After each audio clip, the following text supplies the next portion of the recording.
Hi guys, एक बार फिर से आप सबका स्वागत है ड्रीम यूपीएससी चैनल पे which is a part of an academy. और फाइनली जिस चीज़ का हम लोग को इंतज़ार था वो काम हो चुका है। अभी तक हम लोगों ने ये देखा था कि जो ओली अंकल थे, इनकी डिमांड चल रही थी कि पहले स्टार्टिंग में इन्होंने यही कहा था कि जो संसद है कहाँ की, नेपाल की, उसको डिसॉल्व कर दिया जाए।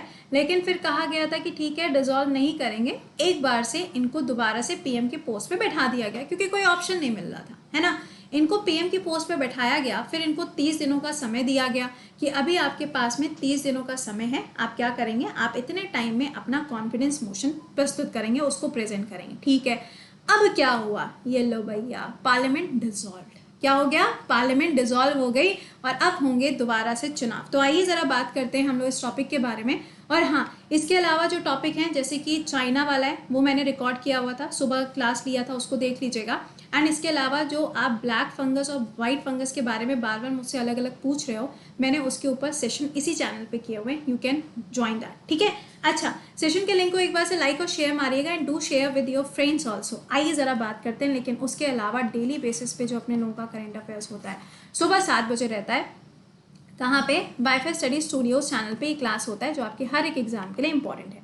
अब आओ जरा बात करते हैं। ओए होए, ये तो कांड हो गया भाई। सुनिए, नेपाल की जब हम बात करेंगे तो आपको याद होगा, अभी कुछ टाइम पहले की बात है, 2015 में जब चुनाव वगैरह हुए थे, उसके बाद में ये डिसाइड किया गया था कि जब पार्टी बनेगी, है ना, जब पार्टी बनेगी तो 2018 में जब पार्टी यहाँ पे बन जाती है, किसकी? अंकल जी की, यानी कि ओली जी की। तो इसमें ये डिसाइड हुआ था कि पार्टी जो है वो 5 साल के लिए काम करेगी। ठीक है, यानी कि इनका जो हाउस है वो कितने साल के लिए होता है? 5 सालों के लिए होता है। तब डिसाइड ये हुआ था कि 2.5 साल ये पीएम रहेंगे और 2.5 साल जो प्रचंडा अंकल थे, जो इनकी पार्टी के साथ में मिल गए थे, दूसरी वाली पार्टी के, वो क्या थे? हेड थे। तो कहा यह गया था कि 2.5 साल ये रहेंगे क्या? पीएम। और कहा गया था 2.5 साल प्रचंडा अंकल पीएम रहेंगे। लेकिन अब जब 2.5 साल खत्म होने को आया तो यहाँ पे बोला गया कि अब तो भैया टाइम आ गया है कि चेंज होना चाहिए पीएम। तो यहाँ इन्होंने बोला, ओली अंकल ने बोला कि भाई देखो, कुछ चेंज वेंज नहीं होगा, मैं क्या करूँगा, मैं पार्लियामेंट को भंग करूँगा और दोबारा से चुनाव कराऊंगा। क्योंकि यहाँ पे भी तो इलेक्शन का जो प्रोसेस है वो बिल्कुल वैसे ही आपको मिलेगा जैसे हमारे यहाँ पे। टेन्योर कितना है? 5 साल का है। तो यहाँ पे बोला गया कि नहीं नहीं, ऐसा कुछ नहीं होगा। ओली अंकल ने कह दिया है कि अब तो पार्लियामेंट जो है वो डिसॉल्व होगी, भंग होके रहेगी। ठीक है, चलो मान लिया। जब पार्लियामेंट डिसॉल्व होने की बात हुई तो यहाँ पे भैया दंगे भड़क गए। दंगे भड़कने का मतलब ये है कि यहाँ की जो संसद थी, वहाँ पे सवाल उठना शुरू हो गए कि जब किसी भी तरीके की कोई दिक्कत नहीं है तो 5 साल से पहले संसद को क्यों भंग किया जा रहा है, ये क्वेश्चन खड़ा हो गया। अब जब ये क्वेश्चन खड़ा हुआ, उस समय पे चाइना का रोल आता है। किसका रोल आता है? चाइना का रोल आता है। आप जानते हैं कि ओली जी से चाइना को बहुत ज़्यादा प्रॉफिट हो रहा है, क्योंकि ओली अंकल जो हैं वो आजकल इंडिया के अगेंस्ट बहुत ज़्यादा बोलते हैं। तो यहाँ पर चाइनीज़ एम्बेसडर भी हैं। अब उनके बारे में मैं क्या कहूँ, आप बेहतर जानते हैं। तो चाइनीज़ एम्बेसडर भी यहाँ पर हैं और चाइना की तरफ से जो चाइना की सरकार है, यानी कि जिनपिंग जी की सरकार है, वो यहाँ पे पूरी कोशिश कर रही थी कि ये सरकार ना गिरे, है ना, क्योंकि ओली जी क्या है, ऑब्वियस सी बात है, चाइना के फेवर में है। और यहाँ पे दूसरी तरफ वो इंडिया के अगेंस्ट जाके इन्होंने जो मैप था उस मैप को भी चेंज किया था। उत्तराखंड के कुछ एरियाज को इन्होंने अपने मैप के अंदर दिखाया था।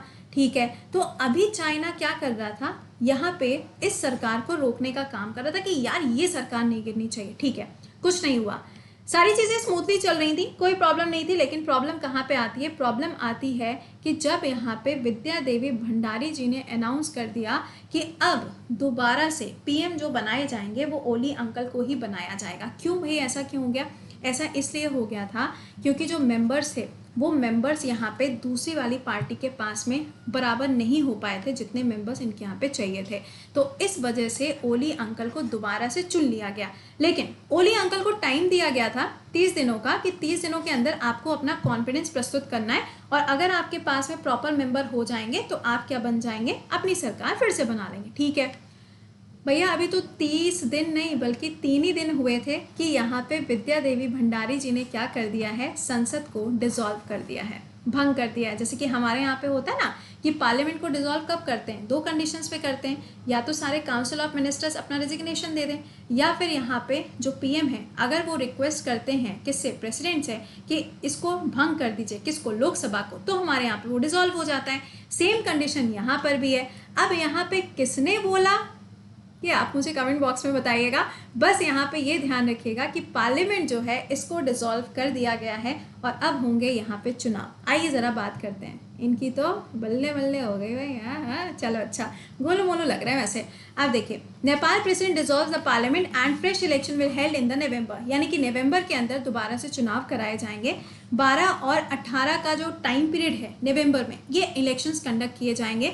और ये जो डिसोल्यूशन हुआ है ये कल रात में डिसॉल्व कर दी गई है और अगले 6 महीने के अंदर चुनाव होने हैं। अब सवाल ये खड़ा होता है, मान लो चुनाव होने जा रहे हैं, ठीक है, बहुत अच्छी बात है, अगली सरकार किसकी आएगी? उम्मीद करेंगे कि आप इसका आंसर जानते होंगे, क्योंकि जो अपोजिशन पार्टी है उस अपोजिशन पार्टी में कोई भी लीडर नहीं है। लीडर ना होने की वजह से दिक्कत आ रही है। और जो दूसरी पार्टी है जो इनको सपोर्ट दिए हुए थी उसके अंदर प्रचंडा अंकल हैं, तो या तो उनको सपोर्ट मिलेगा और सरकार बनेगी, या फिर यही अंकल दोबारा से आएंगे। अब इसमें चाइना का क्या रोल होगा वो देखने वाला होगा। ठीक है, चलिए, ये छोटा सा सेशन था, ज़रूरी था आपके साथ में इसको डिस्कस करना, क्योंकि ये कंट्री जो है कंप्लीटली चाइना के इन्फ्लुएंस में इस टाइम पे अपना जीवन जी रही है। तो मिलेंगे आपसे अब अगले सेशन में दोपहर में 2 बजे। टिल देन सेशन के लिंक को एक बार से शेयर करिएगा, लाइक करिएगा, और चैनल पे पहली बार आए हैं then do subscribe the channel. और आपका नया जो एसएससी बैच है वो स्टार्ट होने जा रहा है 26 मई से, और यूपीएससी बैच आपका वेडनेसडे से स्टार्ट हो चुका है। आप इस बैच को ज्वाइन कर सकते हो, जिसमें आपको 4-in-1 ऑफर मिलेगा, बुक्स भी मिलेंगी, ईएमआई का भी ऑप्शन है, सारी चीज़ें अवेलेबल हैं। कोड विल बी कृति10, वीडियो के डिस्क्रिप्शन में लिंक लगा हुआ है।